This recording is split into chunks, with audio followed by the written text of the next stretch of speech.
እንዴ በቃ ይሁን ይዘሽ ነኝ። ይሄው ያጣፍጥሎት።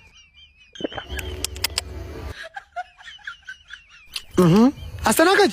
አቤት አቤት። ይሄን ነገር ግን ቀምሳችሁታል? ጁስ አይደል? ኬኩ ደግሞ ምንድነው? ቀምሳችሁታል? እኔ አሁን ይቀየርልኝ። አይ አለቃ ይቀየርልዎት ነበር ግን ጁሱንም መጠጡት ኬኩንም በወደሱት። ወይኔ ገንዘቤ። እውነት በቀምሽ ኖሮ እኮ አይጣፍጥም ነበር። እስኪ ዝም ብዬ ልቅመሰው። እንዴ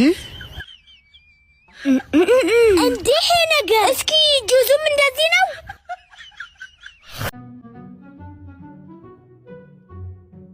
ባለሱቅ ቆይ ማዘር፣ አንድ ጊዜ እንብላ።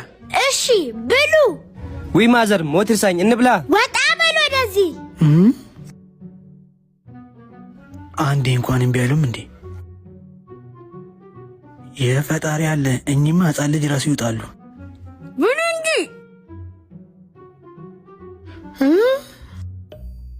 የሰው ነገር እንዲጣፍጣል ፈጣሪ ፈልገው ነው ያበላል። ነግቢ። አረ ማዘር እያኘኩ በዚህ አበላላችሁማ ሃይ ፋይፌን የሚጨርሱብናል። ደብቀው። አረ ማዘር እንዳያንቆት። አታስቡ፣ ሃይ ፋይፍ እኮ እኔ ጋርም አለ።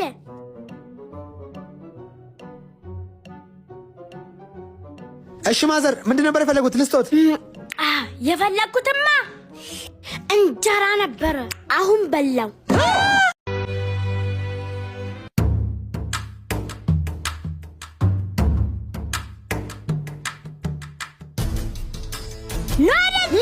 ትናንትና ማታ በሌላ እየጨፈራችሁ ያደራችሁ የኔማ ማዝናሽ ቤት ጭፈራ ቤት መሰላችሁ እንዴ? አረ ማዘር እየከፈልን አይደል እንደምንኖረው።